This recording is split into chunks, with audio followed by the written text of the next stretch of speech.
Well, the Ontario government is stepping up its demands that the federal government put up more money for the province's handling of the surge of asylum seekers crossing into Canada at those irregular border crossings with the United States. Lisa MacLeod is Ontario's Minister of Children, Community and Social Services, and she's with me now. Minister MacLeod, good to see you. Good to see you too. What's the status of the conversation with the federal government here about putting up, I know at one point the number was $200 million.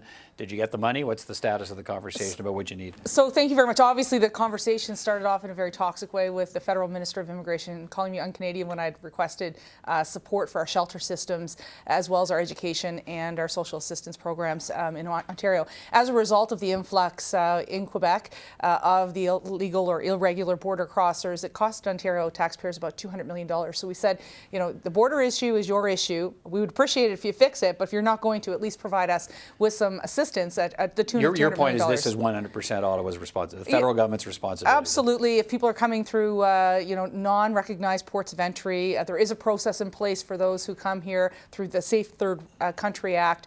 So we're simply saying if you're going to depart from the immigration and refugee asylum-seeking situation that we should have in the province and throughout the rest of the country, then you're going to have to come up to the plate with a substantial amount of money. In Ottawa alone, it's about $12 million in shelter costs. In the City of Toronto, it's about $74 million. Mm-hmm.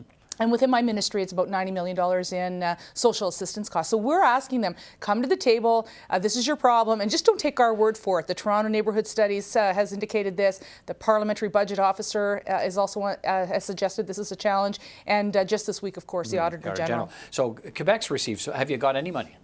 You know what? Some of our municipalities, the two largest, Ottawa and Toronto, have received a meager amount of money.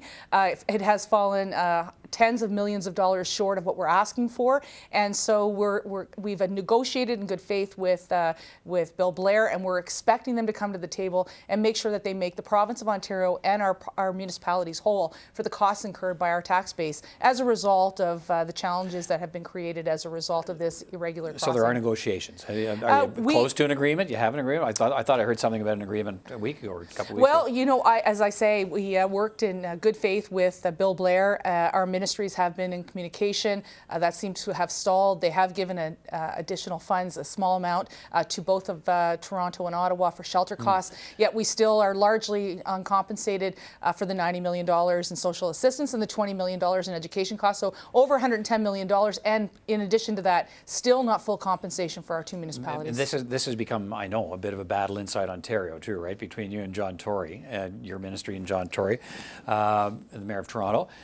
They asked for, what was it, $40-some million more just a few months ago. They're still waiting on that from the federal government. You sent a note to him saying, hey, step up to the plate. Look, John, get on with put the pressure on Ottawa. So is your beef with the feds or with John Tory? You know, it's really with the federal government, but at the same time, I think it's a bit rich for the Mayor of Toronto to be attacking my colleague Christine Elliott for not funding 0.24% of their public health bill, when at the same time the federal government owes them about $47 million. Yeah. And I think they've written it into the budget, haven't they? So my request to John was stand with us, ask for the compensation not only for the entire province of Ontario, but make sure that Toronto's made whole for its shelter costs. Do you think there is there was a dispute over legal aid money? The federal government, I think, doubled the legal aid contribution to the province of Ontario from $7 million to $13 million. You made cuts in the province to legal aid, the federal government says, and so some ministers were tweeting about that. Do you think there's a reluctance to put up money if they think they're going to give you more money and maybe you're going to cut programs? Well, look, here's the situation. We are now putting in $90 million in additional funds as a result of this crossing issue for people who may be turned back in the next 24 months.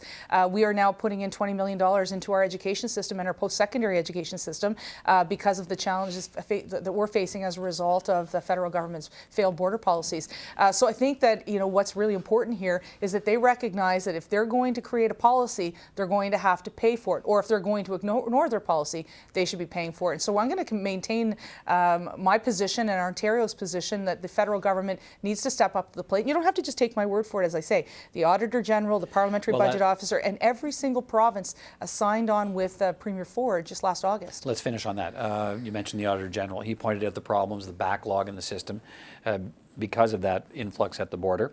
The federal government responded this week saying, look, we're putting more money into that. We're trying to get that fixed. So I guess, are you concerned that if they have money, it's going to go in to try and fix the processing system, not so much the system to help provinces absorb the costs of dealing with this? First, I just want to say this. Ontario is a welcoming society. Of course, where the process is working, we want to make sure we continue to welcome people. So obviously, we want a strong system for the entire country that instills confidence of Canadians and has integrity.